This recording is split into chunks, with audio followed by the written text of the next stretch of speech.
Welcome to SportsBeat KC, the Kansas City Star's daily sports podcast. It's Thursday, April 27th, and I'm Blair Kirchhoff.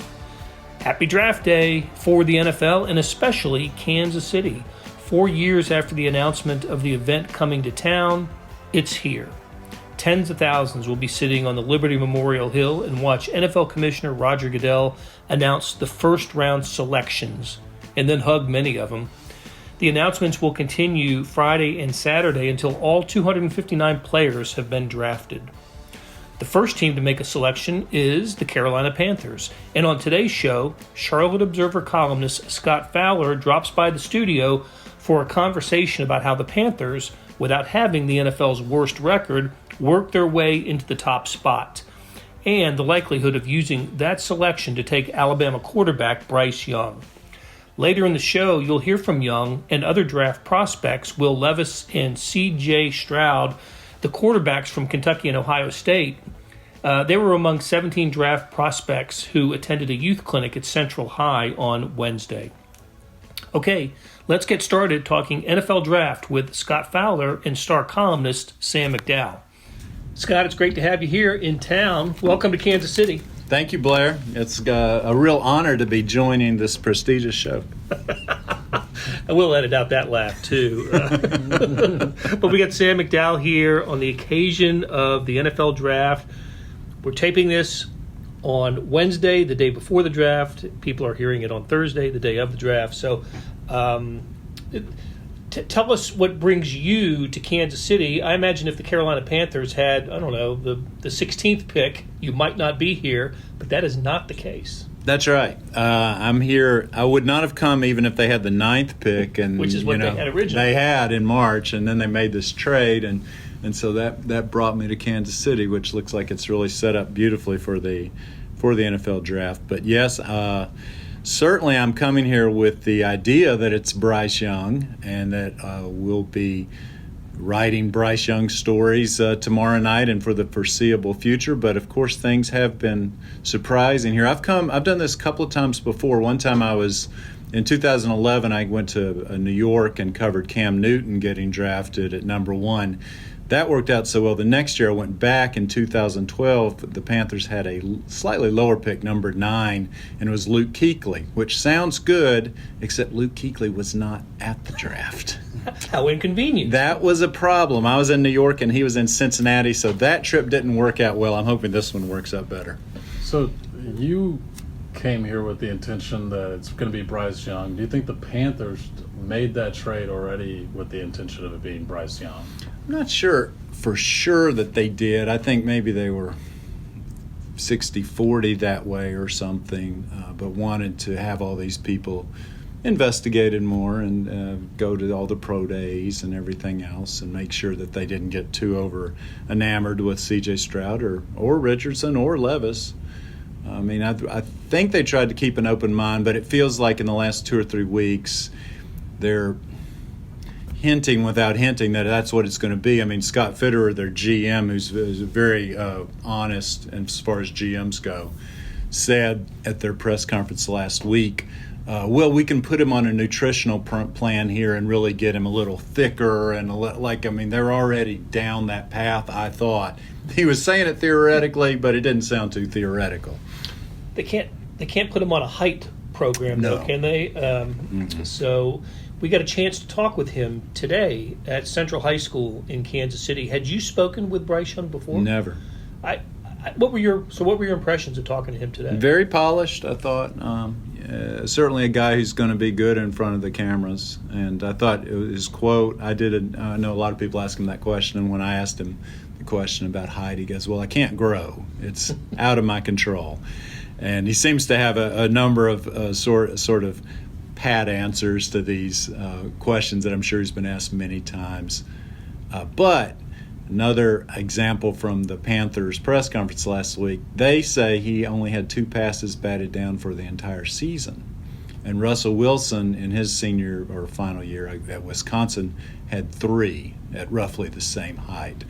Baker Mayfield, Panther fans know this. Baker Mayfield sometimes had 4 or 5 batted down in the same game. So this has been a problem for the Panthers and maybe will be a problem for Young, but I think they're going to bite the bullet on that one. The Panthers, talk about how the Panthers got themselves in this situation where they need to have a franchise quarterback, because just a few years ago they looked to be in great shape with Cam Newton, and I think they were last in the playoffs in 2017, right? With Cam and McCaffrey, and things just seemed to be still trending well for the Panthers, but no winning record since then. Exactly. Yeah, they, as you guys know, I mean, you're lucky to cover a generational talent, and we had that in Charlotte in the mid 2010s. The Panthers made the playoffs, won their division or made the playoffs 4 times in 5 years, made the Super Bowl in the middle of that, lost it, but still, they were great. And then suddenly T.J. Watt hit Cam Newton in the shoulder in Pittsburgh and wrecked things, wrecked Cam. We didn't know it at the time, but that became a series of injuries, and they have never replaced him. And you know how quarterback-centric the league is. So once that happened, they've tried to replace him 4 or 5 times, and that's why they've gotten in this jam. Now they've got a pretty decent team around whatever this person would be, and the guy's kind of set up to succeed. They've got their whole offensive line returning and some decent skill players, but whether Bryce Young can snap right in there, who knows? But that's where they got themselves in this mess. The short answer is Cam Newton got hurt.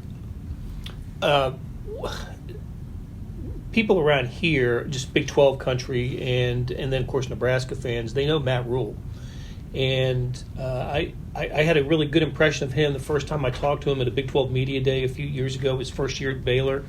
I didn't think it was a bad hire when he joined the Panthers, but I just wasn't sure. He did have some NFL background. Was the quarterback situation the reason it didn't work out ultimately for Matt Rule? Yeah. I mean, could anybody have salvaged that? Well, they could have salvaged it if they picked the right guy, but they kept picking the wrong guy. They had Teddy Bridgewater in there for a while, and then they latched their fortunes to Baker Mayfield and Sam Darnold, and a string of guys who just weren't very good in a row, and that's basically it. I agree with you that I didn't think Matt at the time was a bad hire, and I like him a lot as a person. But you can't, if you don't solve quarterback in the NFL, you will get fired he in his case only 2.25 years, and I'm sure people love him. I'm sure he's in the honeymoon period right now in Nebraska. That's going to be a tough. That's going to be tough, but he may be better suited for college. Yeah, we'll see. He clearly had his successes at Temple and at Baylor, for sure. Okay, we would be remiss if we didn't ask you as a visitor, as a guest, what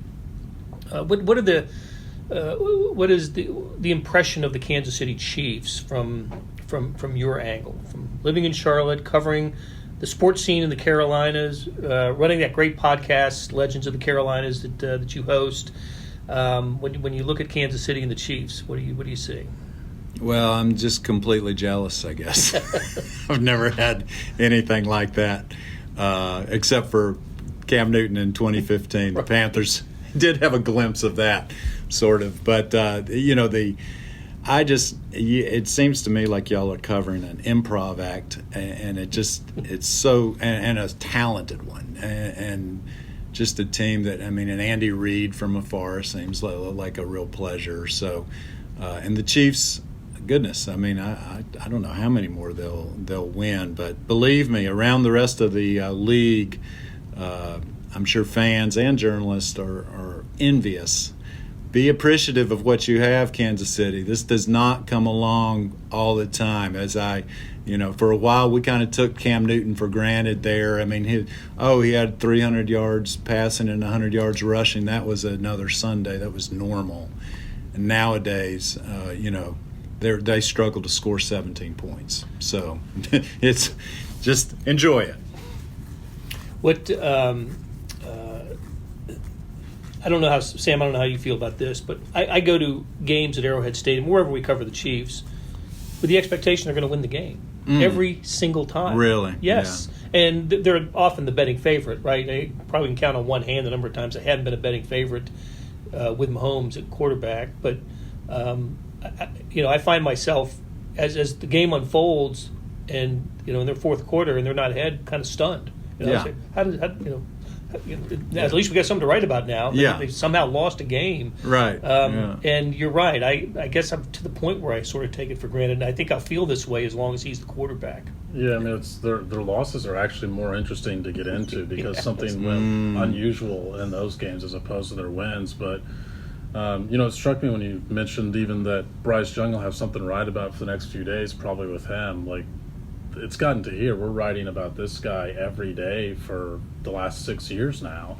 It's every aspect of his life. I mean, it's basically our job's to uncover everything that this guy goes through on a daily basis, from the physical standpoint to what we're trying to get in his head from a mental standpoint. I mean, you view the Kansas City Chiefs and this quarterback as synonymous things. And when Andy Reid came here, I think we anticipated maybe from a coaching perspective that would be a case. Like, these are Andy Reid's Chiefs, but they're fully this quarterback's team. And really haven't had that in Kansas City ever. I'm sure back, in the late 60s, it was early 70s, considered Len Dawson's team. But, played for Hank Stram. And so, this is fully Patrick Mahomes' team. And there's probably only a few franchises now, especially with, the shifting quarterback landscape over the past couple of years. Obviously, the past couple days with Green Bay and New York, there's probably only a couple teams left that I think fully view it the way that Kansas City probably views its team in that way. Yeah, that's something else. So when did that, that idea that they're going to win every game, how far back did that go for you guys? Well, I'll tell you, for me personally, I was with the team on a daily basis when Mahomes was his starter. And his first game was at San Diego, and he throws 4 touchdown passes, and you think that this is incredible. The next week they go to Pittsburgh, and he throws 6. Good. So in his first 2 NFL games, he's got 10 touchdown passes and no interceptions, and it's just jaw-dropping. It's what are we seeing here? And I think it got up to about 15 touchdowns before he threw his first pick, so 15 or 18. That was the team that lost to the Patriots in the AFC Championship game in overtime at Arrowhead, the first of the 5 in a row AFC title games played in Kansas City. And as that year unfolded, he was doing things that I had not seen an NFL quarterback ever do. His elusiveness, the other quarterbacks have his arm strength, but the combination of his arm strength and accuracy. You mentioned improv earlier. I mean, that's what. Yeah, that's. I mean, it does feel like you're covering an improv act with a particular player. Mm-hmm. I mean, because I think that's his best skill trait is his ability to improvise. But I still think it was that next year because this town had been scarred for so long with the NFL's longest playoff losing streak ever that even that year that he maneuvered through in 2018, you still had to see it in the playoffs to believe that he actually was going to turn the script of the entire franchise, which didn't happen until his second year as a starter in 2019 when he finally broke through. Because, I mean, that Patriots game fell in line with a lot of the history of the Arrowhead playoff games of the past. The offsides, another bad luck moment for the Chiefs. But they did beat the Colts in the divisional round the week before, and that ended the home playoff drought. The home playoff drought. Right, because they had beaten Houston a few years earlier down in Texas. So, no, it is. This is a city in which Len Dawson played, George Brett played, but I think when it's all said and done, the Mount Rushmore of Kansas City sports will begin with Patrick Mahomes, the best. I think anyway, the best player at the most important position in the most popular sport in America. And he's hard to do better than that. And he's in Kansas freaking City. That's unbelievable. It reminds me a little bit of, on a lower level, but in 2007 and 2008, when I was just getting to start covering Steph Curry at Davidson when he was a freshman and a sophomore.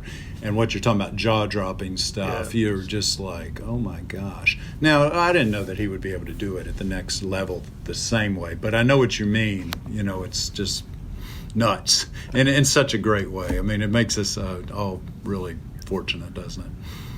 I'm interested just because the story of this draft is that there's 4 quarterbacks that could go in potential top 10. It seems to me a good year to have, potentially the 4th pick because there's not I don't think a consensus, even if the Panthers have decided on Bryce Young, I don't think all 32 teams would go towards Bryce Young the way that, they'd all go towards Andrew Luck, several years ago, something like that. So I'm curious how much you've delved into the other three quarterbacks, knowing that it might not be a given that it's going to be Bryce Young. And does Bryce Young stand out most to you when you watch all these quarterbacks? Well, he stands out the most to me just in terms of a pure highlight perspective. I mean, when I was just watching college football as a fan, last year I was like, good gracious, if they could get Bryce Young, man.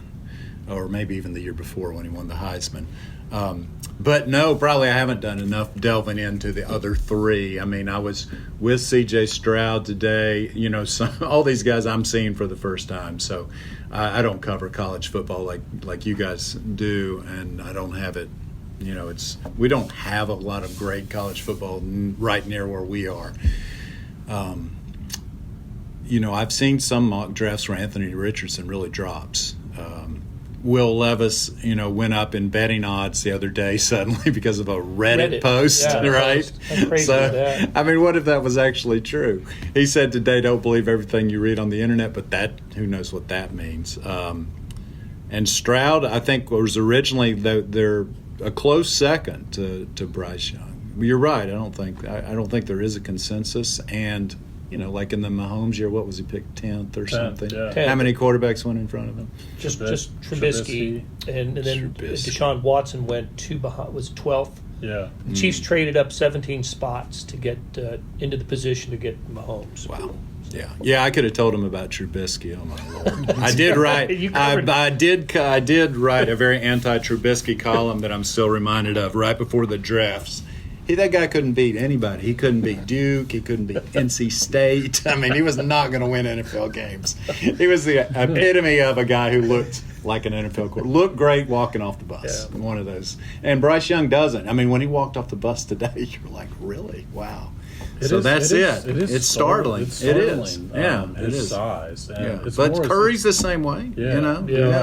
It's more his height, I think, than his weight. I didn't find him to be like rail thin. No, it doesn't look rail thin at all. But he's certainly short. But I agree with you. He presents himself very well. And listen, I'm sure on draft night there's going to be tons of questions about his height as well. What stands out to me when I watch him play, though, is he doesn't shy away from hits.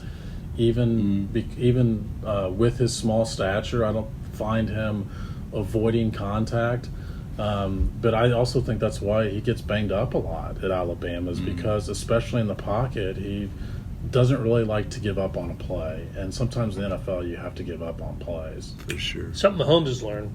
Absolutely. So, two things. 2 games that I remember Bryce Young playing. The Texas game in the regular season where he showed the best of his elusiveness to get out of trouble. Surefire sack that would have clinched the game for the Longhorns. He scrambles and puts him in a position to get the game-winning field goal. And then the Sugar Bowl. I can't remember plays from the Sugar Bowl, but it impressed me that he played in the Sugar Bowl. Had no reason to want to play Kansas State in that game. And previous Nick Saban teams have had stars sit out the bowl game if it's not the CFP championship game, and he played, and he spoke about that today as well, and I was pretty impressed with his reasoning for wanting to play in that game. So, Scott, while we have you here, we got to ask you about a couple other issues that have some connection to Kansas City. How would Major League Baseball play in Charlotte? Well, that has been a question for many years. I don't think it would do super well, but they're on the list, right? I know they're always on the list, have been on the list for years, and maybe are a little higher on the list now just because Charlotte is one of the larger markets, thriving larger markets at least, without Major League Baseball. They have a AAA team that plays uptown, and we call it uptown in Charlotte, not downtown. That's a Chamber of Commerce thing, but. And it draws well, relatively well. I mean, they lead the minor league sometimes in attendance, 8,000 or 10,000. But goodness, I don't know, 81 games and trying to draw. What do y'all draw? What is this? Not so much with the Royals, but they've been a 100-loss franchise now for a while in that neighborhood since 2017 was their last competitive team. So. they'll average whatever. What does it average out to? 18,000 or something a game, even with 100 losses. But yeah, Charlotte's on the list along with about a half a dozen others when baseball decides to expand. And look at the Charlotte market is just. The growth has been incredible, not just in Charlotte, but the Triangle area and there was at one point a bid I thought might work that it was going to put a team sort of in the middle around the Winston-Salem area. Yeah. Kernersville was the exact city, I think, and they had some money behind that, and it kind of fell through. But I'd of course love to see it just because it'd be fun, but I don't know that it necessarily would do super great. I mean, the Hornets, which were unbelievable, led the NBA in attendance like 8 years in a row in the 90s or whatever. Yeah, and now have kind of come back a little bit on attendance, but had some really down years. And so Charlotte is a little bit, other than the Panthers, the NFL is different, but that sort of like the people are kind of fickle sometimes. Yeah, I remember those Hornets, the Del Curry Hornets, yeah, right, not the Steph Curry. Right. And then also, do the Tar Heels make the NCAA tournament next year? Oh, gosh. Well, I hope so. That was quite a stunner. What a fall from grace. I think Caleb Love leaving will be addition by subtraction, and that they will be able to find enough shooters in the transfer portal. I mean, they couldn't shoot threes to save their life last year, and that's a cardinal sin in today's basketball game. I don't know how they got there, but they did. But yeah, I mean, I guess I think they're gonna make it, but like another Final Four run is pretty unlikely, right? That's always so difficult to do. There you go. All right, Scott Fowler, thanks so much for dropping by, and hope you have a good stay here in Kansas City. Thank you so much. Hey, this is Blair. There are several ways to access the Star Sports section. Let me tell you about a couple of them. There is Sports Pass. For $12.99 a month, you get unlimited digital access to all of the Star Sports content, including beat writing, columns, features, pretty much everything we write.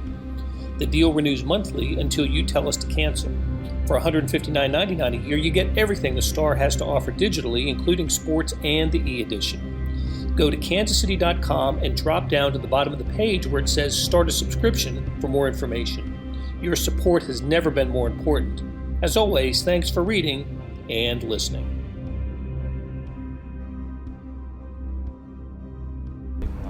Being the number one pick would mean what to you?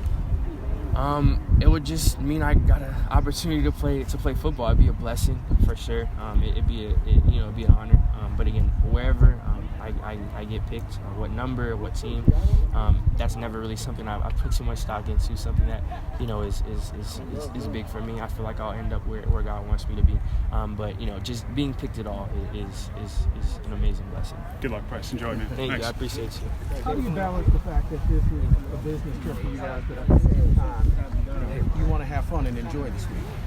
Yeah, I mean, for us, there's, I think, for all of us, there's always that mix of, of course, there's stuff that, isn't all 100% football, but I think that's kind of been a big part of this process, is balancing all those things. And, for me, at least, I'd imagine for a lot of us, this is just a monumental week for us and the people around us that allowed us to be here. And for me, I think the biggest thing has just been trying to focus on that and trying to be in the moment. As everyone's told me who's been in the league, you only get to experience this once. And I'm blessed to have my parents and people around me that are here and supporting me, and to be able to have that, that's kind of where I put my focus on. I just wanted to get there one way or the other. Didn't care if it was first round or undrafted free agent, because I know, the work was going to be the same, but it's surreal. For it to kind of come to fruition and hopefully that's come true tomorrow is incredible to think about. What's been the best advice through your NFL journey so far? Be yourself and work hard. Those two things, as long as you got the right attitude and the right kind of character, then it'll take you a long way. What have they said they like about your game, Will? I think they like my experience just with the offenses I've played in. I think my physical tools, my arm strength, my athleticism are definitely going to be able to help me at the next level. And they like the type of person I am, my character, and what I bring to a locker room. And what's been some of your preparation? Pre-draft process was awesome. Was out working with some other quarterbacks and really just honing into, especially really my lower half and trying to figure out the things that were throwing me off and making me a little bit inconsistent with my tape. And I think I've become a much better player in this whole pre-draft process. And I'm excited to get to rookie minicamp, get to training camp, and show them how I've improved. Any favorite team growing up? Any inkling where you might land? No inkling where I might land. I was a Patriots fan growing up, all Boston sports, so Bruins, Celtics, pulling for them right now in the playoffs. Been watching all their games. Sox, they're playing in a tough AL East right now, but still loving them. And but yeah, I was a Patriots fan growing up. What are your emotions like right now? My emotions? Yeah. Excited. Out here with these middle schoolers and kids that you were in their shoes just a few years ago. What is your message to them, because you're about to achieve the dream that they all have? You can do anything you put your mind to, especially when you add Christ to that. So for me, that's why I'm here today. I've been through a lot of my life, a lot of adversities, and I can see it in some of their eyes. Middle school was a pivotal point in my life to where I was going through a lot, but I figured out what I wanted to do in my life, and I didn't always have confidence like I do now. And that's what I was kind of preaching to them, is have confidence in whatever you do and realize that you can do anything you want to put your mind to. I was out where they were at one day too, and I'm not nobody special. I'm just a little CJ from the IE. So I definitely think that when they see us and they get to touch us, feel us, let them know that they're just like us, and it gives them hope. CJ, how much are you looking forward to this opportunity? I know it's a dream come true to get a chance to play in the NFL. I'm looking forward to it a lot, man. I'm very blessed to be an opportunity I have today. God's blessed me with unique talents to put His name first and then my name second. So that's what I continue to do. That'll do it for today. Thanks to our SportsBeat KC production crew of Monty Davis, Randy Mason, Jeff Rosen, and Scott Chasen. Tip of the cap to Scott Fowler of the Charlotte Observer and Sam McDowell of the Star for sharing their insights. Of course, Morning Sports Edition is where you want to go for your NFL draft coverage and everything else in sports, like the NBA and NHL playoffs, baseball, golf, tennis, college sports, everything. Check out this wonderful digital sports section at liveedition.kansascity.com. Thanks for listening, and we'll be back soon with another SportsBeat KC, where we talk sports in Kansas City every day.